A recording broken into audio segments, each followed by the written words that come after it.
शुक्लाम्बरधरम् विष्णुम् शशिवर्णम् चतुर्भुजम् प्रसन्नवदनम् ध्यायेत् सर्वविघ्नोपशान्तये। यस्य द्विरदवक्त्राद्याः पारिषद्याः परस्यतम् विघ्नम् निघ्नन्ति सततम् विश्वक्सेनम् तमाश्रये। శ్రీ గురుభ్యో నమః. నిన్నటి వరకు మనం శ్రీ విష్ణు సహస్రనామ స్తోత్రంలో 100వ శ్లోకం వరకు నేర్చుకున్నాం. ఈరోజు 101వ శ్లోకం నుండి నేర్చుకుందాం. 101వ శ్లోకం. అనాదిర్ భూర్భువో లక్ష్మీ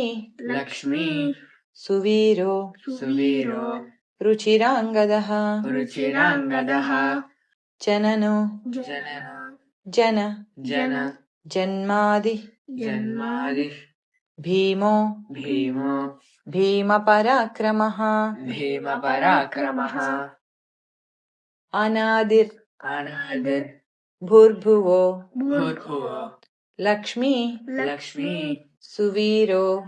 భూర్భువో లక్ష్మీ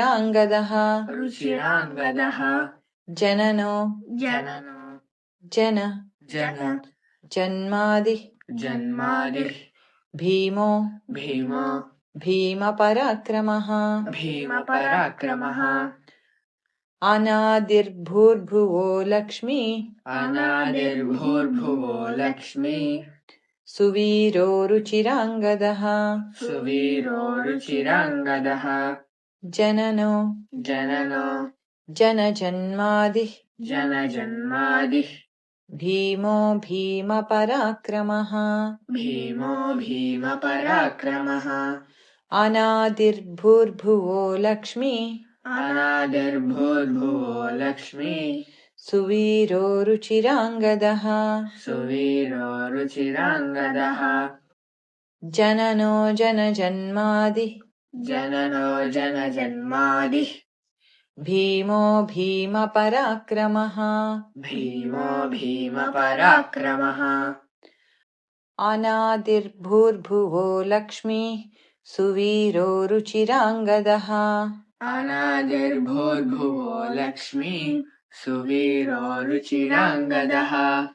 జననో జనజన్మాది భీమో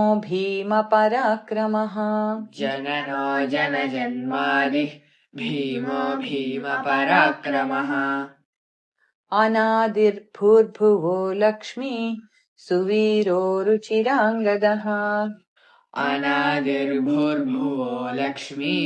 సువీరో రుచిరాంగదః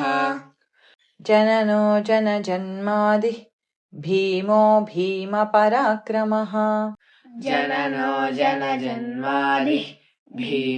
భీమపరాక్రమః 102వ శ్లోకం. ఆధారనిలయో ధాతా పుష్పహాసః ప్రజాగరః ఊర్ధ్వగః సత్పథాచారః ప్రాణదః ప్రణవః పణః. ఆధారనిలయో ధాతా పుష్పహాసః ప్రజాగరః ఊర్ధ్వగః సత్పథాచారః ప్రాణదః ప్రణవః పణః. ఆధారనిలయో ధాతా పుష్పహాసః ప్రజాగరః ఊర్ధ్వగః సత్పథాచారః ప్రాణదః ప్రణవః పణః. ఆధారనిలయో ధాతా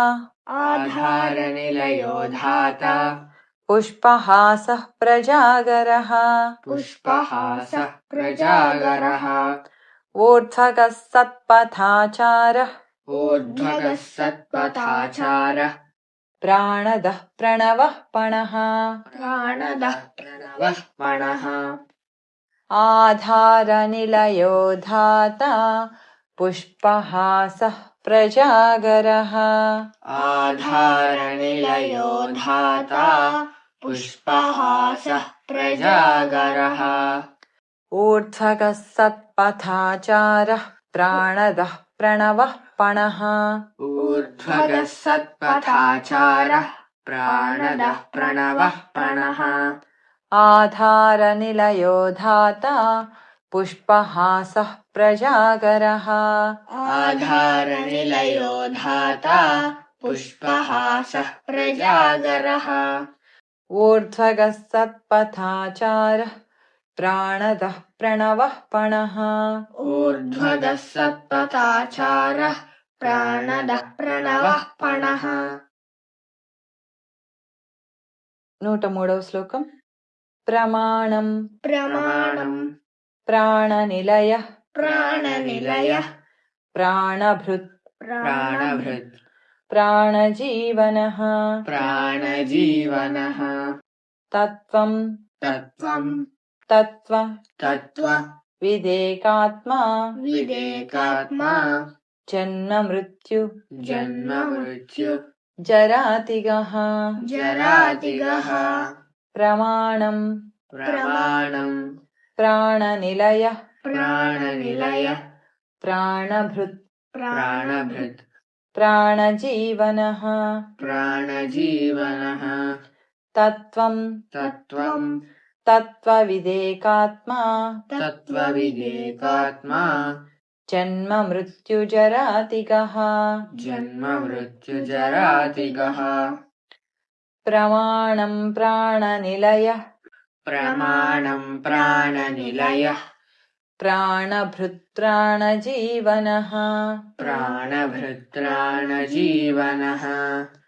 తత్వం తత్వవిదేకాత్మా तत्त्वं तत्त्वविदेकात्मा జన్మ మృత్యు జరాతిగః जन्म मृत्युजरातिगः ప్రమాణం ప్రాణనిలయః प्रमाणं प्राणनिलयः ప్రాణభృత్ ప్రాణజీవనః प्राणभृत्प्राणजीवनः తత్వం తత్వవిదేకాత్మా तत्त्वं तत्त्वविदेकात्मा జన్మ మృత్యు జరాతిగః जन्म मृत्युजरातिगः ప్రమాణం ప్రాణనిలయః प्रमाणं प्राणनिलयः ప్రాణభృత్ ప్రాణజీవనః प्राणभृत्प्राणजीवनः తత్వం తత్వవిదేకాత్మా तत्त्वं तत्त्वविदेकात्मा జన్మ మృత్యు జరాతిగః जन्म मृत्युजरातिगः ప్రమాణం ప్రాణనిలయః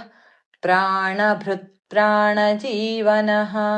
प्रमाणं प्राणनिलयः प्राणभृत्प्राणजीवनः తత్వం తత్వవిదేకాత్మా జన్మ మృత్యు జరాతిగః तत्त्वं तत्त्वविदेकात्मा जन्म मृत्युजरातिगः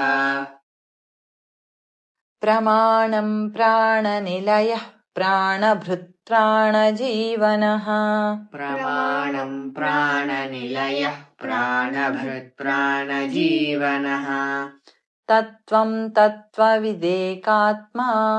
జన్మ మృత్యు జరాతిగః तत्त्वं तत्त्वविदेकात्मा जन्म मृत्युजरातिगः 104వ శ్లోకం భూర్భువః भूर्भुवः స్వస్తరుస్తారః स्वस्तरुस्तारः సవితా सविता ప్రపితామహః प्रपितामहः యజ్ఞో यज्ञ యజ్ఞ यज्ञ పతిర్యజ్వా पतिर्यज्वा యజ్ఞాంగో यज्ञाङ्गो యజ్ఞవాహనః यज्ञवाहनः భూర్భువః भूर्भुवः स्वस्तरुस्तारः स्वस्तरुस्तारः सविता सविता प्रपितामहः प्रपितामहः यज्ञो यज्ञ यज्ञपतिर्यज्वा यज्ञपतिर्यज्वा यज्ञाङ्गो यज्ञाङ्गो यज्ञवाहनः यज्ञवाहनः भूर्भुवः स्वस्तरुस्तारः भूर्भुवः स्वस्तरुस्तारः सविता प्रपितामहः सविता प्रपितामहः यज्ञो यज्ञपतिर्यज्वा यज्ञो यज्ञपतिर्यज्वा यज्ञाङ्गो यज्ञवाहनः यज्ञाङ्गो यज्ञवाहनः भूर्भुवः स्वस्तरुस्तारः भूर्भुवः स्वस्तरुस्तारः सविता प्रपितामहः सविता प्रपितामहः यज्ञो यज्ञपतिर्यज्वा यज्ञो यज्ञपतिर्यज्वा यज्ञाङ्गो यज्ञवाहनः यज्ञाङ्गो यज्ञवाहनः भूर्भुवः स्वस्तरुस्तारः सविता प्रपितामहः भूर्भुवः स्वस्तरुस्तारः सविता प्रपितामहः यज्ञो यज्ञपतिर्यज्वा यज्ञाङ्गो यज्ञवाहनः यज्ञो यज्ञपतिर्यज्वा यज्ञाङ्गो यज्ञवाहनः भूर्भुवः स्वस्तरुस्तारः सविता प्रपितामहः भूर्भुवः स्वस्तरुस्तारः सविता प्रपितामहः यज्ञो यज्ञपतिर्यज्वा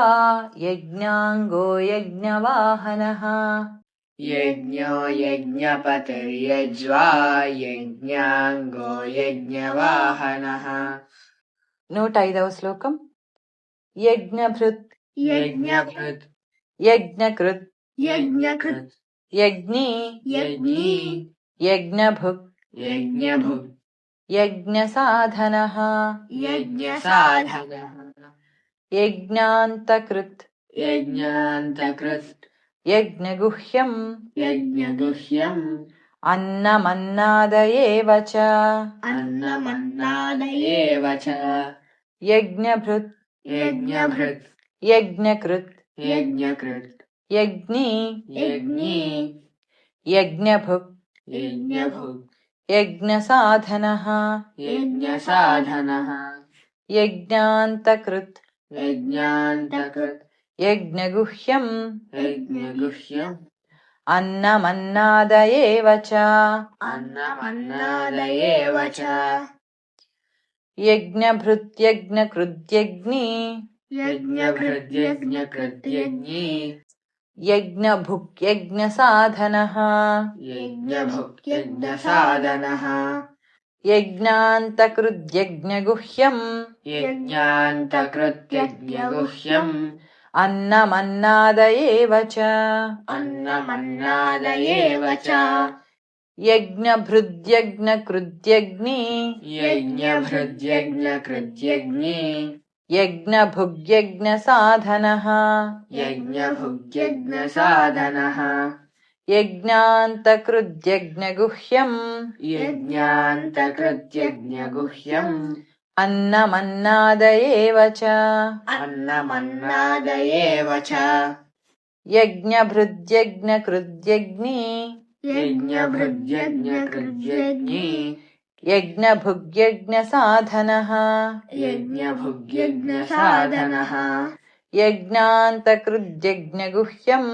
यज्ञान्तकृत् यज्ञगुह्यम् अन्नमन्नादयेव च अन्नमन्नादयेव च यज्ञभृत् यज्ञकृत् यज्ञी यज्ञभुक् यज्ञसाधनः यज्ञभृत् यज्ञकृत् यज्ञी